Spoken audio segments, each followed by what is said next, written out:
हमारा आज का टॉपिक है वैदिक कालीन साहित्य। देखेगा वैदिक कालीन जो साहित्य है इसके अंतर्गत हम चार वेद जो है वो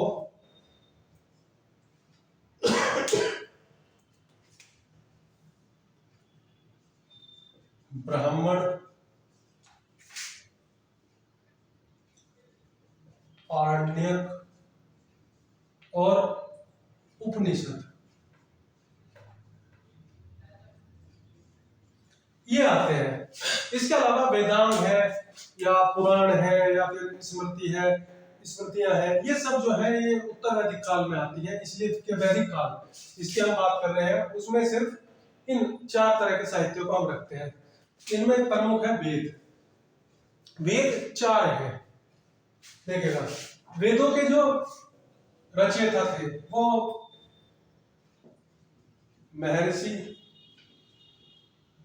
कृष्ण द्वैपायन, या इन्हीं का एक अन्य नाम मिलता है वेद व्यास। महर्षि व्यास ने वेद जो था उन्हें इनका संकलन करता माना जाता। संकलन करता, रचयिता क्यों नहीं संकलन करता, क्यों माना जाता है? देखिएगा हम जानते हैं कि वेद जो है ये श्रुति साहित्य है। ऋग्वैदिक लोग जो थे वो माना जाता है कि उनकी भाषा जो थी वो संस्कृत थी, लेकिन उन्हें लिपि का ज्ञान नहीं था। तो शताब्दियों तक, कई शताब्दियों तक ये ज्ञान जो था वो सुनकर एक पीढ़ी से दूसरी पीढ़ी तक पहुंचता रहा और आगे बढ़ता रहा। माना जाता है कि ईश्वर ने जो प्रमुख ऋषि थे उन्हें ये ज्ञान देकर वेद की सृष्टि की, और ऋषियों ने अपनी अगली पीढ़ियों को बताकर इस ज्ञान को आगे बढ़ाया। तो इस प्रकार ही हमें वेदों के बारे में जानकारी प्राप्त होती है। हमें चार वेद जो है वो प्राप्त होते हैं। नंबर 1 ऋग्वेद, नंबर 2 सामवेद, 3 यजुर्वेद और 4 अथर्ववेद। इनमें से जो पहले 3 हैं इन्हें वेद त्रयी माना जाता है। अथर्ववेद को उसके विषय के कारण वेद त्रय में शामिल नहीं किया जाता, लेकिन इसका ऐतिहासिक महत्व है इसलिए इसे भी वेदों में सम्मिलित किया गया है। सबसे पहले हम शुरू करेंगे ऋग्वेद के बारे में। ऋग्वेद जो थे महर्षि कृष्ण द्वैपायन या वेद व्यास इसके संकलन करता थे ऋग्वेद के। और ऋग्वेद जो है ये 10 मंडल, 1017 या 1028 सूक्त और 3 पाठ, साकल, बालखिल्य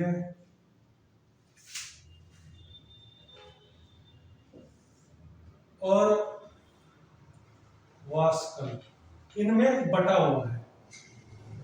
इसका मुख्य विषय जो है वो देवों की स्तुति। इसके जो 1028 या 1017 सूक्त हैं ये सब देवों की स्तुति में कहे गए हैं। इसके पुरोहित जो यज्ञ को संकलन संपन्न कराते थे, मंत्रों को उच्चारण कर उन्हें इस नाम से जाना जाता है। देखिएगा सबसे पहले हम देखते हैं 10 मंडल के बारे में देखते हैं। सबसे पहले देखते हैं इसके 3 पाठ। पहला साकल है जिसके 1017 सूक्त हैं जो यहाँ लिखे हैं। दूसरा बालखिल्य है, इसके 11 सूक्त हैं और माना जाता है कि ऋग्वेद के 8वें मंडल का अवशिष्ट है। और वास्कल में 56 है जो उपलब्ध नहीं है, यानी ये नष्ट हो गए हैं और इनके बारे में जानकर बस ये पता है कि 56 सूक्त थे लेकिन वो उपलब्ध नहीं है। तो 1017 या 1028 जो भी आपकी परीक्षा में दोनों सही है।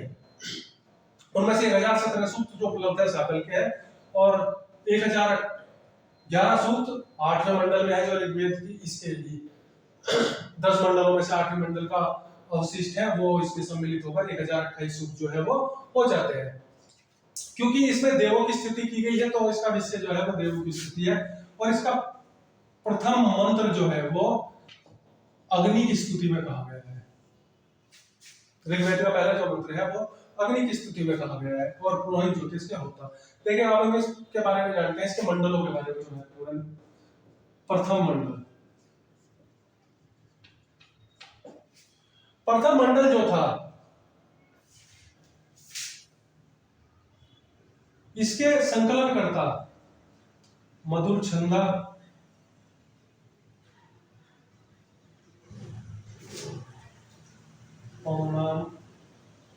अंगीरा, ये नाम मिलता है। दूसरा मंडल, दूसरे मंडल के संकलन करता जो थे वो ग्रत समत, ये नाम मिलता है। तीसरे मंडल के रचयिता विश्वामित्र या संकलन करता विश्वामित्र, ऋषि विश्वामित्र थे। और इस तीसरे मंडल की महत्ता यह है कि यहां से गायत्री मंत्र ये प्राप्त होता है। गायत्री मंत्र जो है ये सूर्य की चमकदार किरण यानी सविता की स्तुति में कहा गया है गायत्री मंत्र। चौथा मंडल,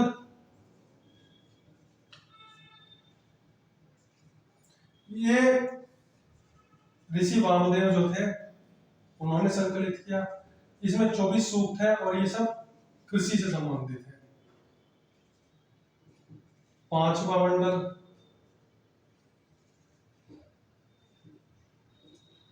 मंडल जो है ये अत्रि ऋषि द्वारा संकलित किया गया। छठा मंडल ये भारद्वाज ऋषि द्वारा संकलित किया गया।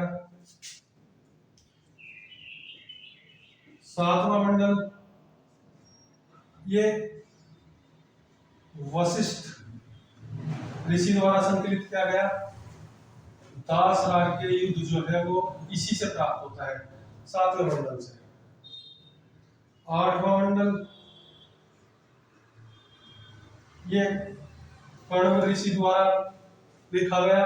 और जो बाल खिल्य दूसरा पार्ट जो है ऋग्वेद का, वो उसका जो अवशिष्ट है वो इसी में 8वें मंडल से प्राप्त होता है। 9वां मंडल ये पौनाम अंगीरा देखेगा। प्रथम मंडल में एक चीज आप जोड़ सकते हैं, दीर्घतम, ये नाम भी मिलता है इसके रचित संकलनकर्ताओं में। ये पौनाम अंगीरा प्रथम मंडल के भी थे और 9वें मंडल के भी थे। 9वां मंडल जो है इससे हमें पता चलता है एक तो सोम के बारे में 114 सूक्त है और सभी में सोम के बारे में जिक्र आता है, सभी सूक्तों में। इसके अलावा एक वर्ण व्यवस्था को लेकर एक शब्द मिलता है कि ऋग्वैदिक काल में वर्ण व्यवस्था किस प्रकार थी कि मैं कवि हूँ, मेरे पिता वैद हैं और मेरी माता आटा पीसती है, और अलग अलग वर्ण के लोग एक साथ एक घर में निवास करते हैं। वो हमें ऋग्वेद के 9वें मंडल से प्राप्त होता है। और 10वां मंडल या 10वां मंडल, इसके संकलनकर्ता जो थे वो थे, उनका नाम नहीं मिलता है। इसे महासूक्त या पुरुष सूक्त है, क्योंकि इसमें वर्ण व्यवस्था के बारे में जानकारी दी गई है। विराट पुरुष का जो एक संकल्पना मिलती है वो इसमें मिलती है, और इसी से बताया कि किस प्रकार क्षत्रिय, वैश्य, ब्राह्मण और शूद्र इनकी उत्पत्ति हुई। इसके अलावा सूर्य, चंद्रमा वगैरह वगैरह जो थे उसकी उत्पत्ति सबकी उस विराट पुरुष से हुई है। इसके बारे में इसकी जानकारी हमें इससे प्राप्त होती है। तो 10वां मंडल जो है इसे ब्रह्मा द्वारा रचित भी कहा जाता है, क्योंकि किसी ऋषि का नाम इसमें इसके संकलनकर्ता में नहीं दिया जाता। इनमें से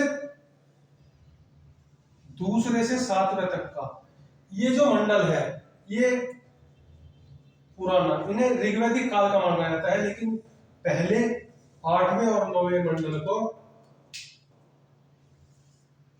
इन 4 मंडलों को क्षेपक यानी बाद में इसमें शामिल किया गया, ऐसा माना जाता है। खैर हम ये आपको याद रखना है कि पहला और 8वां 9वां 10वां क्षेपक है, दूसरे से 7वें तक का मंडल जो है ये पुराना है, और इन ऋषियों ने इनकी रचना की है, और इनमें से कुछ है जो हमें महत्वपूर्ण फैक्ट हमें प्राप्त होते हैं। देखिएगा आगे बढ़े इससे पहले हम ऋग्वेद के ही ब्राह्मण, आरण्यक और उपनिषदों के बारे में देख लेते हैं। ऋग्वेद जो है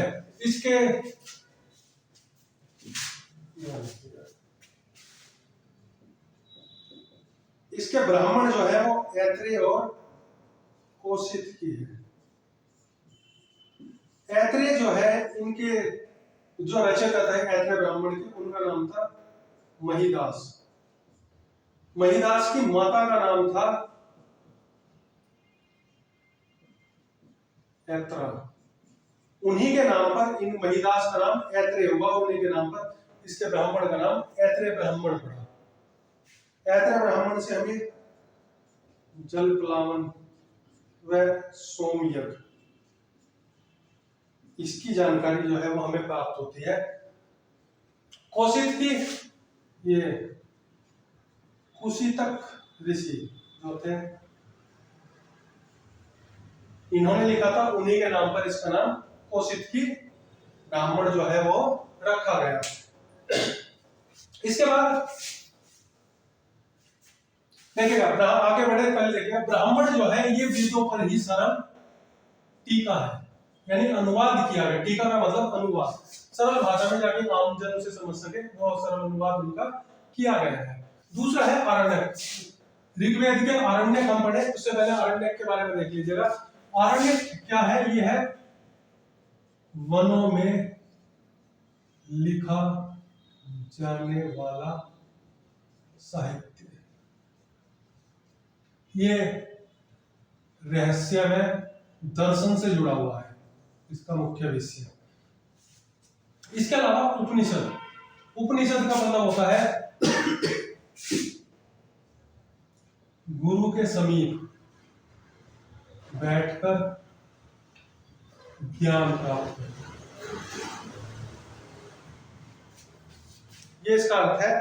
और इनकी संख्या 108 मिलती है। टोटल जितने उपनिषद हमें मिलते हैं वो 108 मिलते हैं, लेकिन वो सभी महत्वपूर्ण नहीं है। इनमें महत्वपूर्ण केवल वो 10 है जिन पर शंकराचार्य ने भाष्य लिखा। और ये 10 जो थे, ईश, केन, कट, प्रसन, मुंडक, मांडुक्य, छांदोग्य, रुद्रनायक,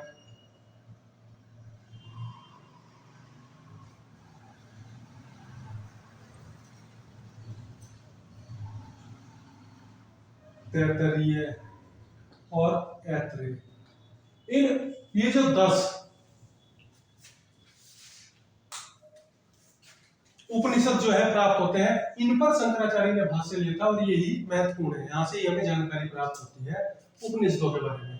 अब आगे बढ़ते हैं, आते हैं ऋग्वेद के आरण्यक के बारे में। ऋग्वेद के जो आरण्यक हैं उनका नाम भी यही मिलता है, ऐत्रेय और कुशितक या कौशिक की। आप इसे कैसे भी लिख सकते हैं, ऋषि कुशितक के नाम पर ही था।